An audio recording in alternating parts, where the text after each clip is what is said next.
Okay, we got Grandma's race car in here again, the 2013 Subaru Crosstrek. And we got a rattle going down the road. I do see a little clamp that holds a heat shield, but that's not a rattle. That's a tinging noise. Got my son lifting up on the ball joint here, and I see no play.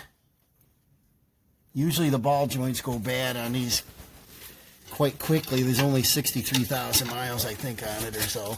And even if I put a pry bar in here, normally you get a little bit of play. And she's tight. Now, the dealer replaced the other side, I think, when it was in for a service. I don't know why they didn't do both. But normally the ball joint would be the rattle. I'm looking at the sway bar link. Everything looks good. Looking at the bolts, the attachments, I don't see anything rubbing. So I'm going to do a little exploratory on this. And I did buy a ball joint. They're not that much money. And if the other one was done, there's 60,000 miles, it probably needs this one. But normally it'd show a lot of play and this hub would be wobbling around. So I'll get back to you and see what we find here. Okay, we got it jacked up. Got it safely on some jack stands. And we're going to remove the wheel. I'll get in and start inspecting parts. And another thing I wanted to look at was the strut bearing. I know some of these are noted to rust, and the bearing would go out and you get that rattle on turns and bumps, and so just kind of want to look it over. But I think because it's 60-some thousand on it now, and I want to check out some other things and probably replace the ball joint anyway. You see the rubber on that control arm is a little dry rotted. But I'm going to check out all the suspension components here and just see if I can see any shiny metal where something is rubbed. Okay, just before I take the wheel off, I want you to take a listen to this. And usually when you're driving a car, things are exaggerated inside, but just listen to this. Now I got the ignition locked, and I see I've got heavy 1/4 inch of movement and a rattle. Nothing up and down. I did replace the rear wheel bearings last year. I think the front wheel bearings this year, and complete new brakes with the GT style rotors. Not too long ago, a few months ago. And then this rattle just seems to get worse. Now this rattle here would not be strut related, probably not ball joint related, but more like a tie rod end, rack problem, something like that. So I just wanted to see that, hear that if you can, and I'll continue. Okay, I got my son rattling this back and forth. See if we can get a good view of this. The outer tie rod end doesn't have, I can get in here a good angle, doesn't have any play in it. It's not moving up and down. And then what I'm seeing on the inside where it hooks to the rack, let me get the light on it right, is a lot of movement up and down. There you go, that's a good view. Rattle that. And the ignition key is locked, so the other side's not turning. Do that one more time. Let me get up here high enough, but it's got a lot of movement, so I might have to pull them bellows off and look at that side. So I'll be back. Okay, this is the driver's side where we didn't think the noise was. And this is a ball joint that's been replaced, and we tested the same way with no movement. This tie rod end on the outer doesn't seem to have any movement. And back here on the inside, see if you can do that again. A little bit of movement there. Not as bad as the passenger side. So I'm going to look at the inner tie rod end and see. Alright, I got the wheel off. Looking in here, checking out different components. I got the ball joint bolts lubed up with some blaster. Hopefully they'll come off. What we need to do is remove this bolt, that keyway, and then the castle nut. And then these always rust. I sprayed in that groove. Some people have a tool, a homemade press to pull it out. I believe they now make a puller to pull them out. Sometimes you can pry them out and air hammer them. We'll see what's going to work on this one. And we concentrated on this because the rattle was on this side, the passenger side, and the dealer replaced the driver's side. And I bought a new ball joint. Here's the part number. It's a 13 cross track. The ball joint comes with a castle nut and a new installation bolt. And it seems like a good brand, so I think I might as well go ahead and do it. It's like 20 bucks, and go ahead and do it anyway. And I'm still gonna continue on and see what other components, but you can see the rust under here. The sway bar links look pretty good, except the rust. I don't see any metal touching anything on the bushings. I'm going to continue on. Okay, we got the, I can see it here, the castle nut off the bottom. I got the cotter pin out, the castle nut off, and then this bolt here we sprayed with the old PB blaster. Let her soak, sprayed it again, probably 3 times, and then I tighten, loosen, tighten, loosen, tighten, loosen, and then it broke. The if I can see here, but the bolt broke right off, and this is the upstate. There we go. The upstate New York salt. See if we can get it out of there. I can get it moving by hand, and then the other end is still in the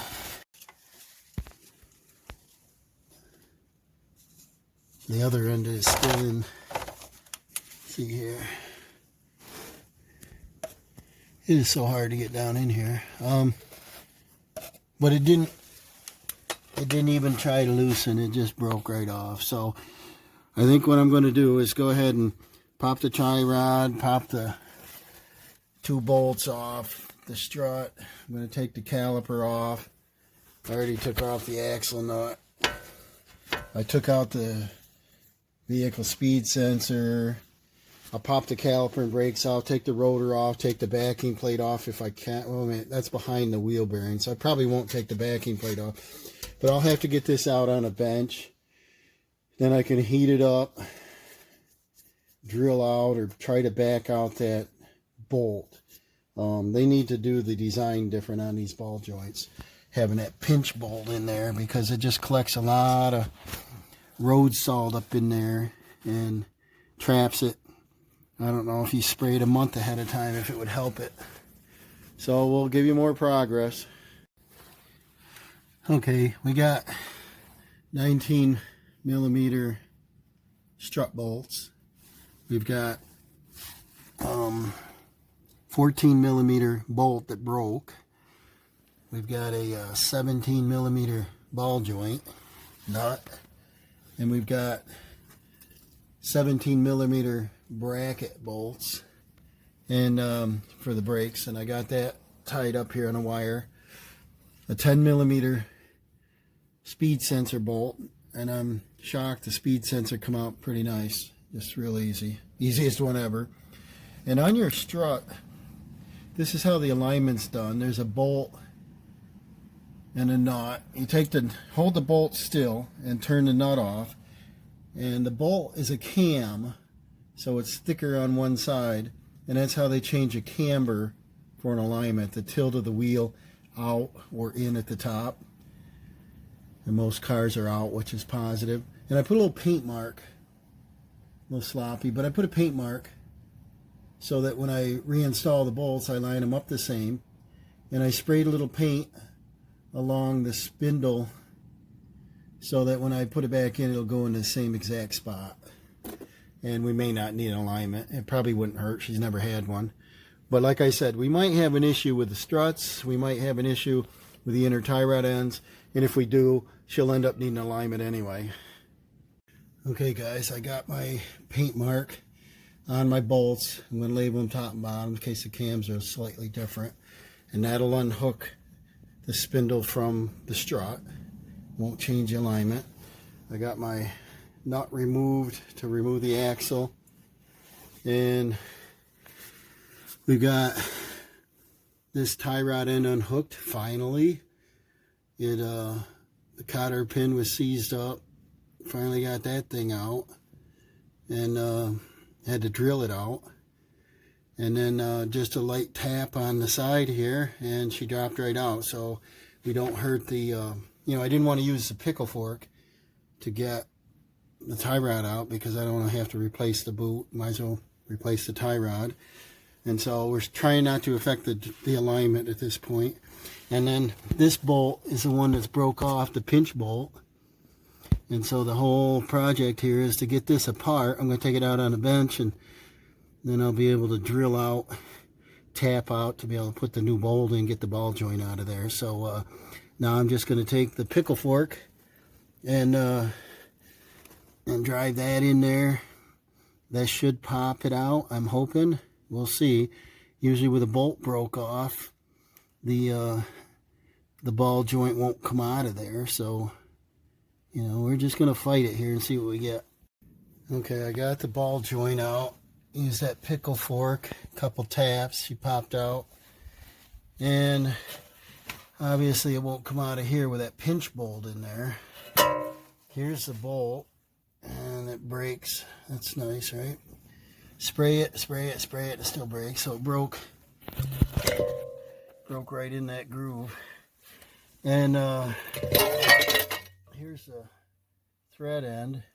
They really need to design something different. I don't know why they don't do a lock nut and just put a bolt in it. It'd be too smart. And then so I got the whole spindle out. I'm gonna see if I can leave the bearing in there. I installed this just a few months back. I did bearings and backing plates. Then I did those GT rotors. I did new calipers, new pads, you know, the whole schmear, because it was pulling and grinding. Everything was rough.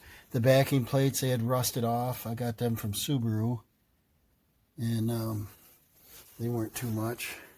So I just didn't feel I could get a good position with a drill down in there to get that out with everything in the way, and the drive axle and the boot. I didn't want to damage that, so the whole thing's out of here now. So I'll see how I'm going to do this, if I can heat it without getting heat near the bearing or not. I'll find out. Okay guys, I got this out, and the bolt, the pinch bolt's still in there, so the ball joint won't come out. So here's, get out of the light here. Here's the bolt, what's left of it. And what I want to do is weld another bolt right to the end of it, like that. And then hopefully the heat from it is going to help break the threads loose, plus all this PB blaster, that I can unthread this. We'll see. I hope so. Otherwise it needs to be drilled out. Okay, I've been drilling out this bolt. I tried welding a bolt on it, and it just tried to start to move, and then it broke off. So I'm gonna drill it out and use an extractor. I can't get the ball joint out yet, obviously, because of that shoulder piece of bolt still in there. So I'm drilling this out. I'm gonna use an easy out, see if I can get the rest of the bolt out of there, and then retap it. Okay, I got a drill all the way through it. Now I want to use this easy out, set that in there in the left hand and pull that out of there. I may have to spray and lube it or heat it. I'll have to find out. Trying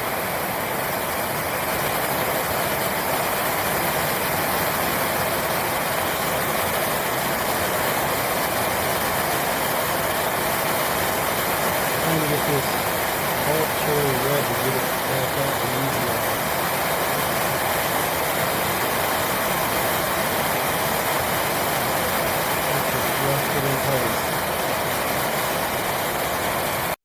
Okay, I got that drilled out, and the ball joint looks like it's loose now.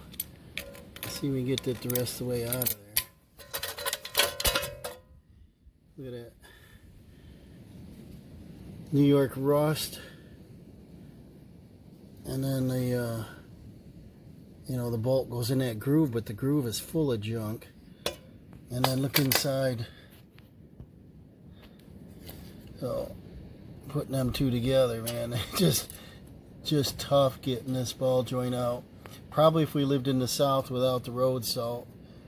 But they just attack it. It's a poor design, having a pinch mold in there. So now on to cleaning this up. Get the new ball joint. Get the new bolt in there.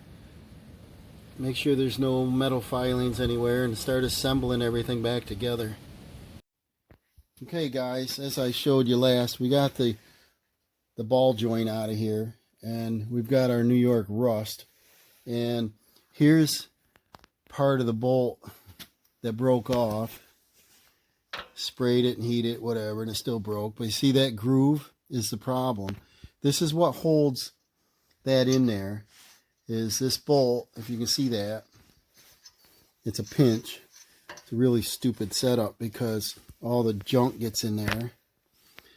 You can't press it out from the top or anything. So anyways, here's that groove, and you see how packed solid of road salt. There's one little spot right there, and that's what that holds that in there. That's kind of dumb. Well, anyways, I heated, sprayed. I welded this bolt I had onto the end of it, and then heated it again and tried to get it out. Well, I couldn't. So I ended up drilling it out. I was going to tap it, but I drilled it smaller, and I went to tap it, or, to back it out. I could not get it out, the extractor. So I ended up drilling out the 3/8, and I picked up a grade 8 heavy duty 3/8 inch bolt. I took my calipers and I measured the shoulder and made sure that it's exactly the same size as this. And this has a washer head on the bolt, and we're going to put a washer on there. And then I bought we'll use the original, not the original, but the new one that comes with it, lock washer. And then I bought a lock nut, and so this won't back off. And then this will go in, and our shoulder goes in nicely, and we'll put our lock washer and our nut on there. So we should be good to go. This one won't back out. Probably in the future, if this ever needs another ball joint, they last about not very long. It should be very easy to back this off and pull this bolt out. My next best friend, which they should use on assembly, is this anti-seize. I use it on everything, and I just believe in it. They assemble steel bolts, dry, and they think it's really going to work in a salt belt. Well, it don't. So I want to goop this up, and that won't seize in there. And the next thing is I want to take a little bit down in this pocket, which I ground out a bunch of crap out of there. And, well, before I put this in, I want to show you. This is a new ball joint. I think I showed you once before. This happens to be an AC Dalco. Seems like a good brand. Everything's made in China. There's the part number. It's a 2013 Subaru Crosstrek XB. And I've had it out already. But it gives you the Newcastle nut. And so anyways, I just want to, I can put this in there in the car. I can put it in now. I might as well put it in now, I guess. It's easier. So instead of just putting it in dry, which it will fit, it does fit in there. And then, I didn't test the bolt yet, but I'm sure it's going to work fine. And you can't pull that out. And then when you tighten it up, it's just going to pinch it a little bit tighter. So I think we're good to go. What I want to do is put some anti-seize right in here, which they should do from the factory. I don't understand it. The ball joints don't last that long. They're not a lifetime part. But that'll keep that from sticking to the wall in there. And so we'll put that in. It's out down all the way. And then we put our new grade 8 bolt in. We'll put our lock washer, our nut, and they're 14 millimeter, which is the same size as the factory one. And we'll tighten this up. Alright, so we'll just tighten this up. That's bottomed out all the way. We can't pull it out, so we're in good shape. We'll crank this on. Now we're a grade 8 bolt, so I'm not concerned about breaking. That's pretty snug. And now we're in good shape with that. And then we can, we'll probably take the castle nut off now, but actually I leave it on there to protect the end thread. And we'll put a cotter key in it when we're done. Okay, so now we're going to move on and put it on the car. I like my jaw horse here. Well, we got our mascot out here helping us today. It's pretty cold outside, and our little squirrel kitty loves being outdoors. He's our mascot, but you know, we're in the garage, but it's snowing here. We're still in March even. It's never going to end.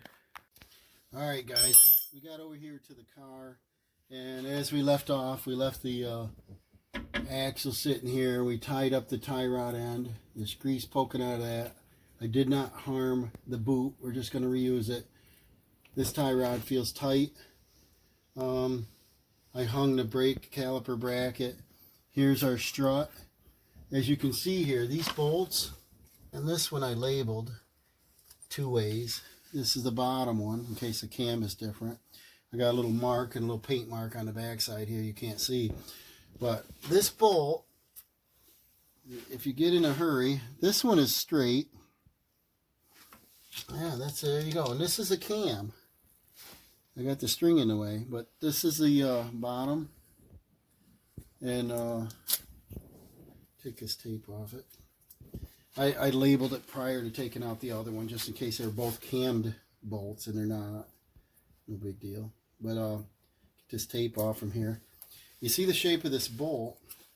This is how you do the alignment of the car. It's straight on this side and it's got a cam on this side. So as you tighten it, it's going to push this strut in or out, which is going to tilt the top of the tire in or out. And that's your alignment for your camber.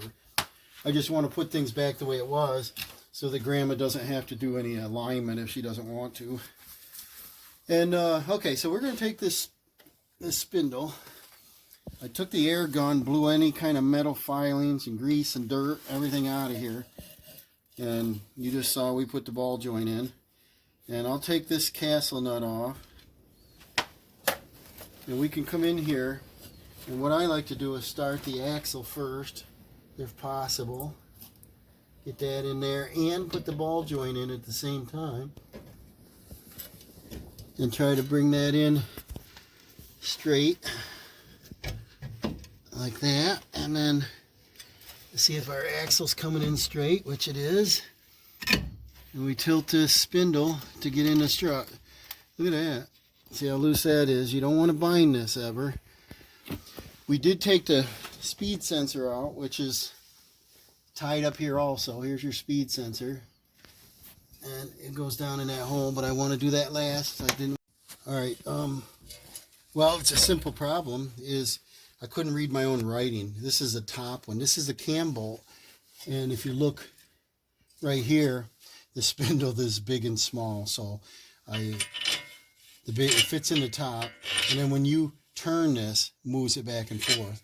So I just had it in the wrong one. I couldn't even read my tape because a pen wouldn't write. So I'll put it in the top hole. That makes a little more sense. So instead of getting out a sledgehammer, always go back and check what you did wrong. But this bolt is just a straight bolt. I just couldn't read my own writing, I guess. And then we'll get our bolts back in there. Just lined up. See how nice they go in now when you do it right. And then, I'm not sure why, but there was one washer on it. So I believe the washer has to go on the top because that's the one that has to move back and forth. And I put anti-seize on these bolts so that if the alignment guide comes, then he won't be fighting the bolts. Okay, now let me show you. We've got, put this in all the way here. I'm going to show you how we do the alignment. They just see here, can you see the angle change? Just by doing that. So it moves it 5 degrees or so. And that's all you need to make the car handle nice. Okay, so let's buzz this up.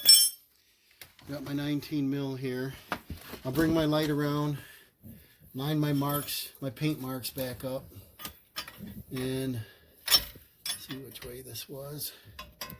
Right. Yeah, I couldn't read my own writing. So much for labeling. Alright, so I'm on my mark. That is lined right up. So I'll just, you have to hold this side still, and then you can tighten the nut.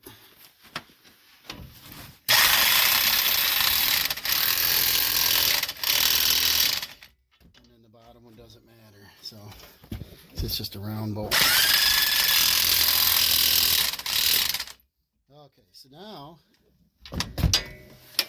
we've got our strut attached, and then now we just double check, see our axle still moves back and forth nice. We got to come in here and check our ball joint, and that is sticking down, so I can go ahead and put my castle nut on there. And I think this one's a 17 millimeter. Alright, no, it's still a 19. And this one I can't get the gun under there, so I gotta do this by hand, I guess. Poor me. And then what you want to do with that is crank it down. I like to wiggle it a little bit as you go to make sure it seats proper. Line up your cotter key hole. You get your cotter pin in there. And I could do this with a ratchet if I could find it. There's a ratchet right here. And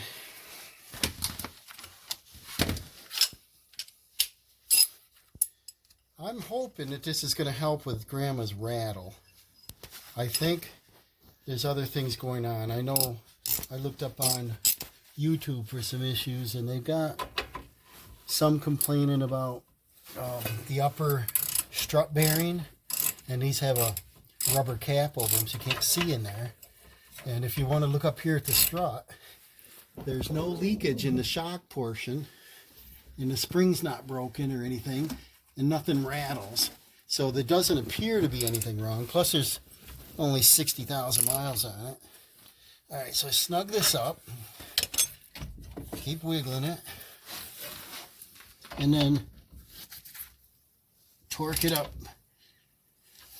They only call for, I forget exactly, but it wasn't too much, and I'm not going to use a torque wrench on it. But I'm going to line this keyway up, I can see it, and put a cotter pin in there, and turn this to the side.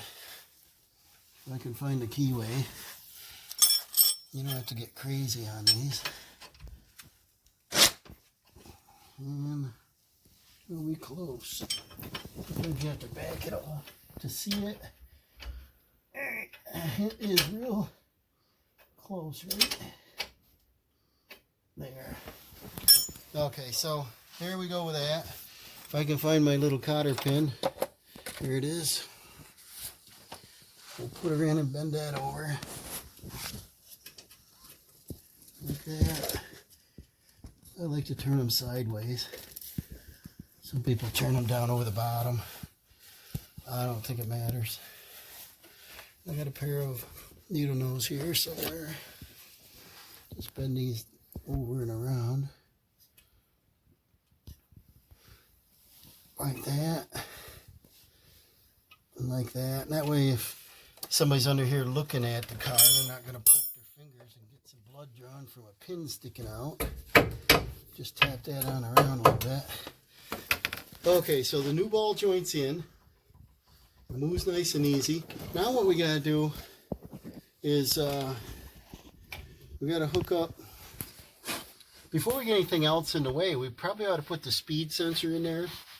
And that's located right here, up out of the way.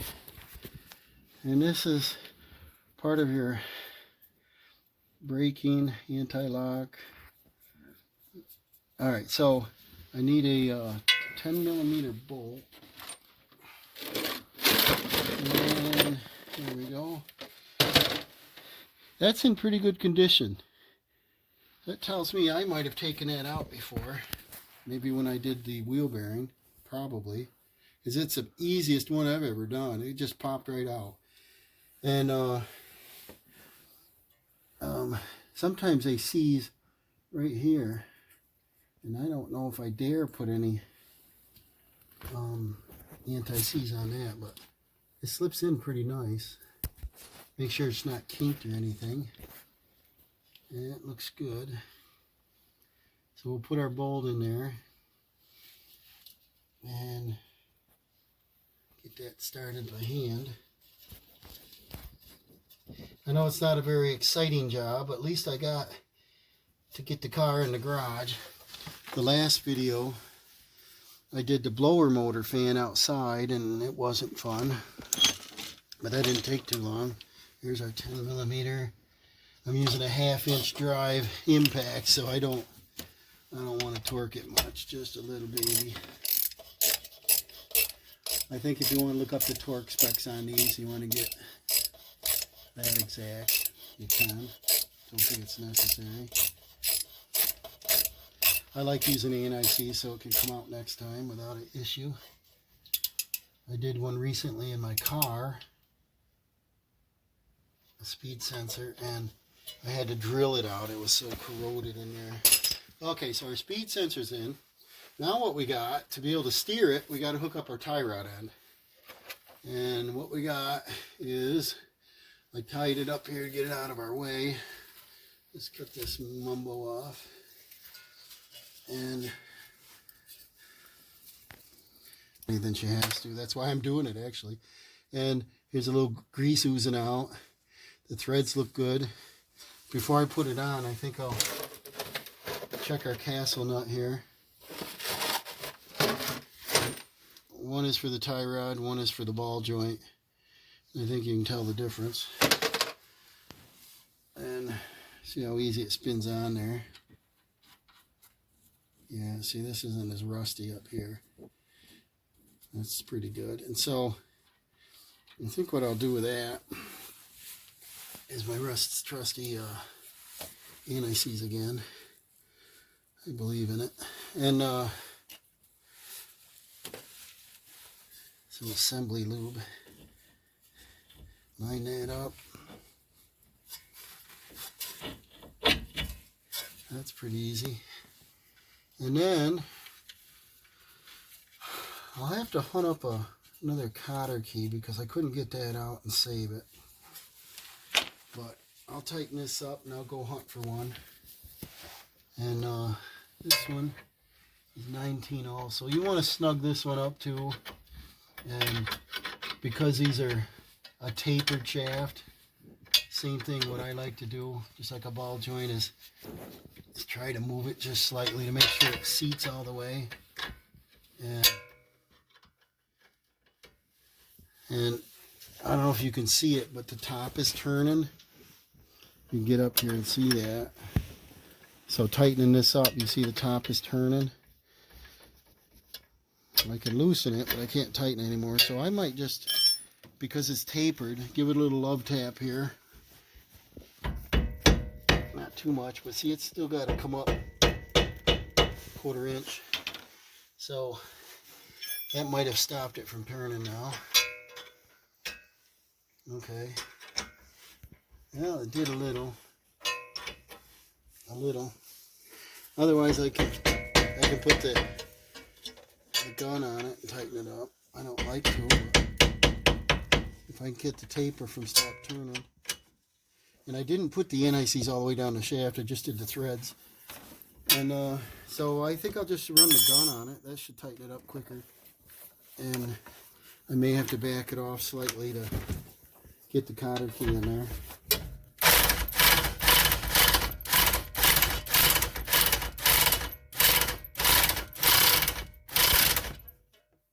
Is that helping? It's getting there. check it with a wrench again. I just don't want it spinning. And I can loosen it. I can't tighten it without it spinning, so try this again. I might have to get the air gun on it because it's more powerful.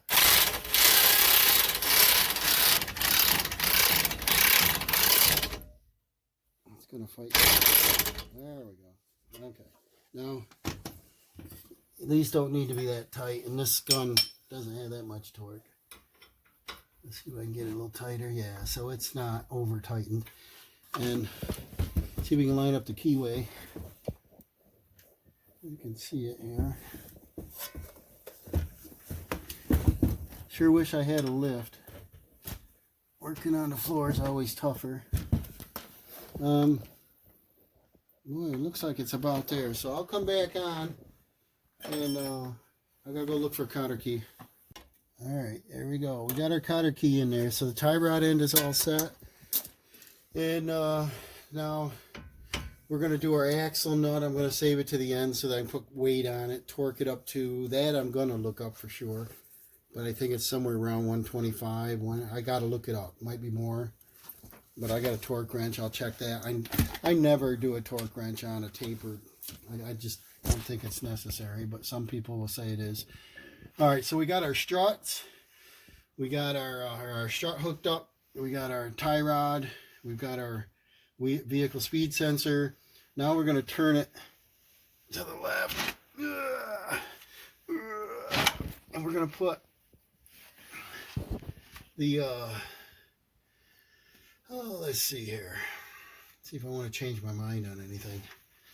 See, we're still free on that. I can go ahead and put our nut on, but we take our nut and torque that, and then you bend the tab into that lock. And this is an inch and a quarter or 30, how many millimeters is that? 35, I don't remember. 33, I don't remember. But this fits pretty good. And I'm going to remember to torque that up. But I want to just run it in. Okay, that's probably like, my guess, 70 pounds. I'm going to torque it up to the 125, whatever. I'll look it up. But it's so much easier once the tire's down, then the car don't roll away. Okay, so now we're going to take, and we can put on this model, we can put our rotor on. This one is a GT style rotor. I put them on back in the summer. My son and I did some brake work on this, and so we'll put this on. Make sure we didn't bend our backing plate. I was real careful not to because that was new. I put on new wheel bearing on there. And then now we're going to take our caliper, and there's two ways to do the caliper, and this is the fastest, was leaving the bracket on the caliper or separating the two, and I chose the easier. Sometimes they slide right on the rotor. If not, then I got a tool over here I can back it off. Sometimes there's too much pressure. And then these are the better pads, the ceramics I put on it. And alright, get this out of here. Always support this so you don't put pressure on your brake hoses. And I'm wondering if we did brake hoses too. I don't remember. Okay, well anyways, we've got two caliper bolts.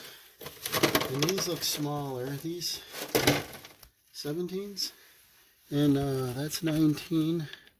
Yep, this one must be 17s. Yep. And you see, I've had these off before. See the NICs? I swear by it, so they come out. Slap some of that on there, and then let's see if we can get these on. Sometimes, see this wobble around? This style lug nut doesn't work that great because you can't bottom them out to hold your rotor in. Sometimes you have to use a spacer. Let's see. Yeah, see, I'm running out of room already. It'll sort of hold it there. And then, otherwise, I got to go hunt for another nut extension or something. Okay, so we take our brakes, put them on there. These look in really good shape, like brand new still. That's good. See if we get that to slide right on there. Awesome. And then see if I can line the bolts up. Sometimes you can easy. I need a headlamp. I think I mentioned that. Okay, that's gonna work. We'll put our bolt in. In Subaru, they hide the top one so you can't put the gun on it. You gotta do that one with a wrench. They got a lot of good ideas, don't they? Gotta find the hole. Make sure you come on and check out some of our other repair videos. It seems like we've done, I think, 3 maybe on this car for Grandma, her little race buggy. And I've got some on a Chevy Traverse. I've got them on a T-Rex go-kart, a whole house water filtration filter. Go on and check out my son's channel, Dawson, that's got a shed build start, and he's got some woodworking projects. We want to try to build up our channel if we can. Try to be as professional as we can, but we struggle if we don't have a lift and we don't have everything that the expensive shops have, but we still try to do everything as good, quality conscious. I don't want to shortcut anything and throw something together. I want to make sure it's going to work. And safety, you know. And I think by doing this rattling ball joint at home, so far I'm out of $20 some worth of parts, so we're really not breaking the bank. We're just, you know, freezing at home, and we are in the garage, but it's not the best of conditions. I got the door open, it's snowing, but door open so we can get a little more light in. And then let's see if we get this side down there. Nothing goes as quick when you're working outdoors or on your knees or at home. Nothing goes as easy.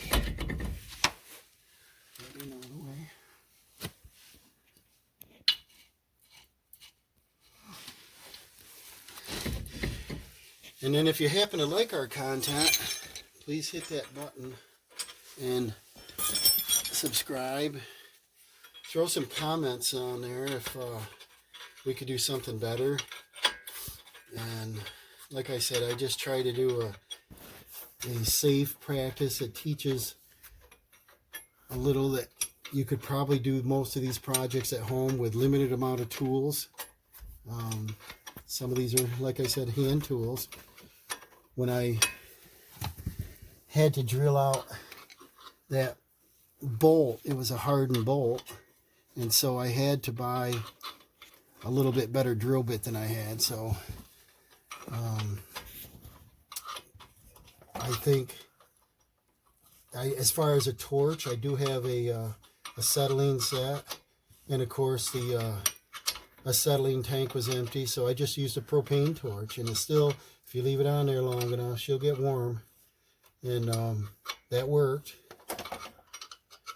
And so I was able to get that part of the project done and get the remainder of that bolt out.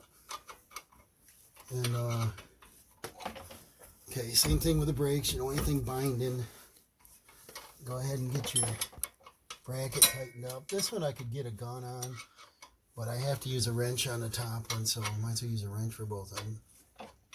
And torque your caliper bolt up. Now, as I'm looking under here, I don't know if you can see any of these components, but here's your lower control arm, and there's a bushing back there. Can you see that? It's right here. I'll turn the light around. This one. That looks a little dry, but what you want to look for if you got a rattle is any metal touching metal. And I'm going to look this over, and I think in the beginning of the video I showed you, if you can see this here, this clamp was added to hold the heat shield, and that thing rattles all over. So I'm going to change the oil I'm going to put in some synthetic. It's what the owner's manual calls for. And I'm going to, of course, we let it warm up first. While it's warming up, the engine's going to be at different RPMs. So I think I will hear a vibration or rattle in the exhaust at that point. And then I'll check out some of the clamps that are under there. The Subaru heat shields, there's a bunch of them under there, and they rattle and vibrate when the engine comes down towards idle. And we're going to check the tie rod. We checked it earlier, but we're going to maybe pull that boot back and find out if we can see the amount of movement, or if it's just the bellows moving up and down. But I really want to make sure we can get this rattle down, because Grandma thinks her car's falling apart. And I tell her stop taking the back roads, ride the main roads. Alright, so we'll snug this up, not too tight, and double check. And then check to see how we're still free. They're not binding, the rotor's free. And we can take our lug nut off. And then what we can do, we use pry bars to pry the lower control arm, anything we could under here to make that rattle, and I couldn't make any sound even with this ball joint. But because the Subaru dealer installed the one on the left when she come in for a normal service, I said, well, let's try the right one. It sounds loud on the right. I would recommend to do them in pairs. They both, you turn the wheel and they're turning, you hit a bump, they're moving. But see, this here is we got the noise. I hear a little here, obviously, because this rotor's loose, but I hear something back here. And if you could see right here on those bellows, when I was under the car, it looked like it moved up and down. So I want to check that out. I'm going to torque this wheel bearing up, and I'll come back when we start the rest. Okay, we got our torque wrench. It's a 162 is a foot-pounds. Hear that? Okay, we're good. All right, we got 162 pounds, and I don't know if they probably recommend you replace the axle nut every time, but there's a little keyway here, and all you got to do is come in with a little chisel and knock it down in there, and that's supposed to stop the nut from turning. I doubt the nut would ever turn anyway, but because that doesn't, to me, that's not as strong.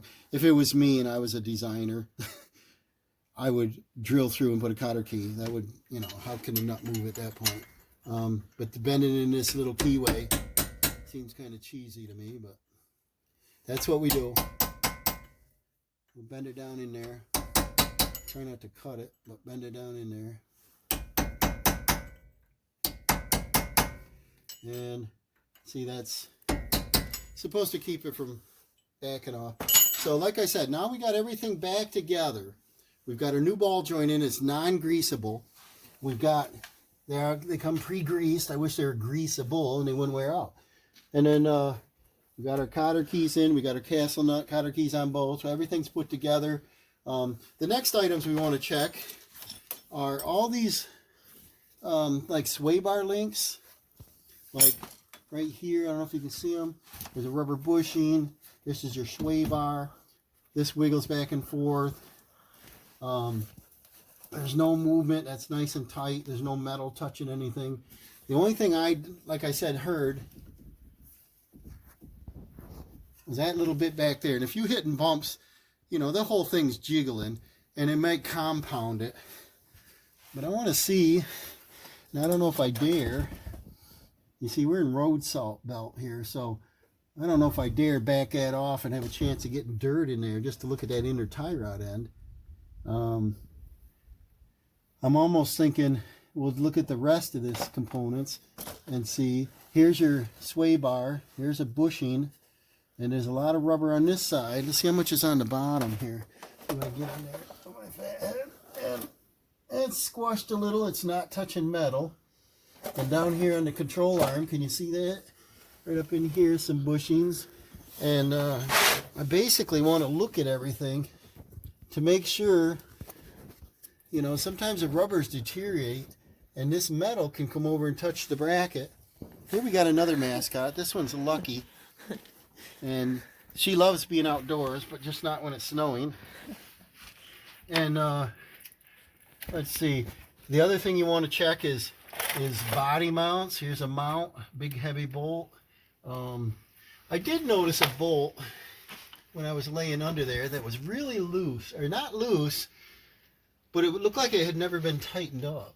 And I want to get back under there and see what that is. But I want to see everything that's possible. Maybe I'll use a flashlight here. Might be easier. Everything that's possibly a moving part. And there's a little junk off in that, but that didn't touch anything. And let's see. Obviously the drive axle, some say that the CD joints get worn and they'll rattle. Well, you'll feel that before that. The boots are good. There's absolutely no play in it. And I'm just going to continue to look. I did see, like I said, one bolt, and I wasn't sure if that was just a heat shield bolt. I'm going to get a better view, pick up some of my tools, get the creeper under there. I want to tighten up some of these exhaust clamps, which are really bad. That would drive me nuts. And I'll come back on if I find something I can show you. Otherwise, we're going to continue on, just change the oil and filter, put some synthetic in here for Grandma. And get her, and we're going to check her antifreeze. She's worried about that, even though it's March, and she should have checked on that in September. But probably we'll end up doing a flush and fill, probably on the next oil change when it gets warmer weather. And the antifreeze doesn't normally last 5 years, and this is a 13, so she kind of better do it. But I don't see anything loose on this side. And if you want to talk about this strut, see this spring, and this is your bellow boot, keeps garbage out. There is quite a bit of rust up here on the top of this spring, and this, something doesn't look right there. The rubber has expanded out. That might be the problem. But what it is, when the weight's on the car, it'll compress the spring, and then we might get a rattle at that point.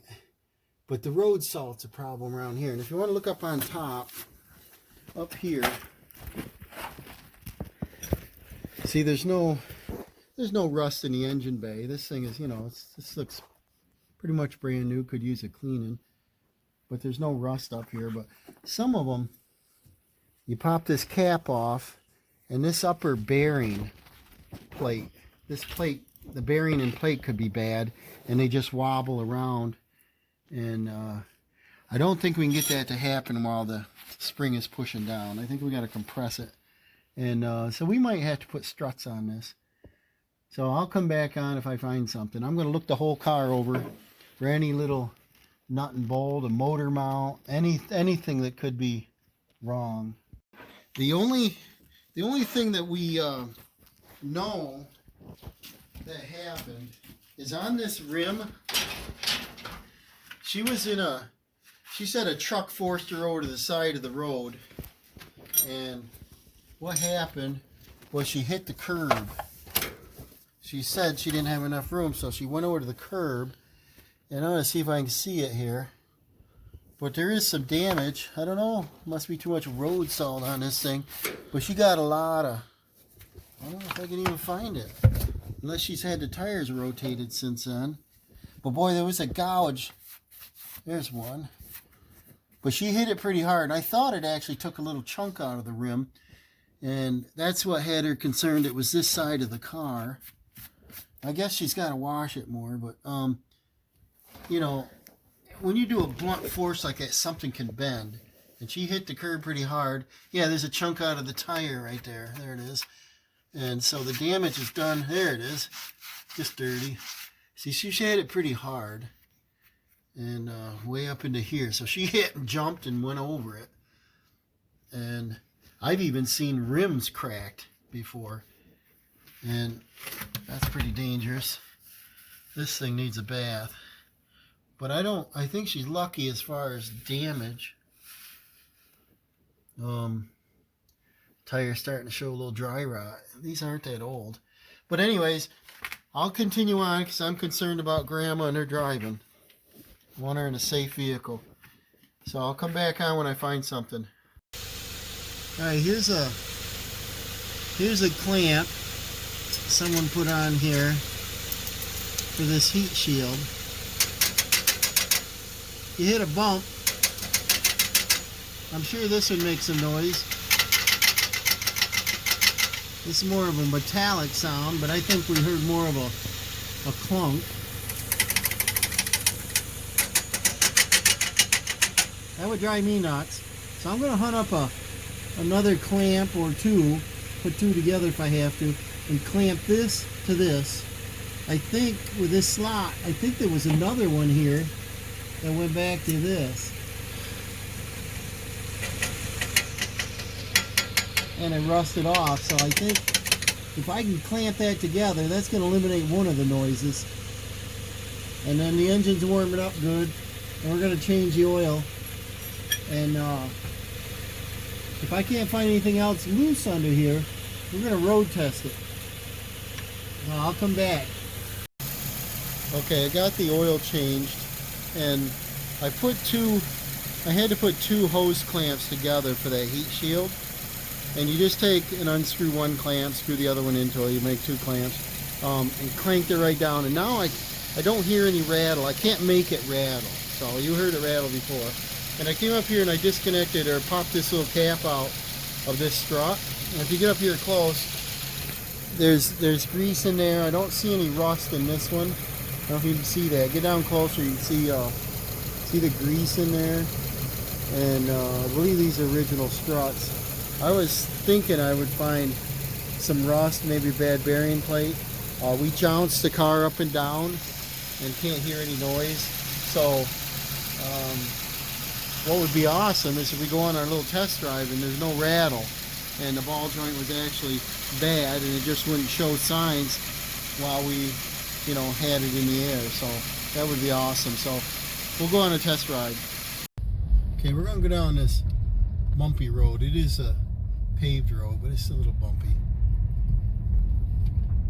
Steering wheel, see this, nice and straight. It don't pull to either side. We kind of listening for bumps and rattles. What do you think? You hear anything over there? Mm-mm. I don't either. Sounds so much better today, don't it? Yeah. I don't want to. See, we're hitting bumps pretty good. The tire pressure sensor light was on, so we checked the tires and it was 25 pounds. And the door tag says 32 for the front, 31 in the back, which is odd. So we set it at that. We're going to go out this road, which is a little bumpier yet. And see what it sounds like here, guys. I don't want to make the video too long, but we should have taken you with us on the first test drive. It's not like you're falling out of here. I really don't hear it, do you? I mean, it's a normal bumps that cars have. Right. Before it was like a rattle, rattle, rattle, like something falling out of here. We might be good. Alright, I'll come back on if we can hear it. Alright guys, this looks like a wrap. We went for about a 3-mile test drive. We went on 2 bumpy roads and it's so much better than it was. And I don't know if any of these Subarus, small Subarus, are quiet. They have a lot of dash rattles and this and that. But I think the suspension is tight. The oil change is done. We checked the antifreeze for her. I topped it off. It's 32 below. Tire pressures are down. The sensor light was on. I don't see any leaks. We topped them off. And I think we're good to go. Grandma's ready for another 3,000 miles of romping here. So she'll be back for the next oil change. We'll see you on the next video.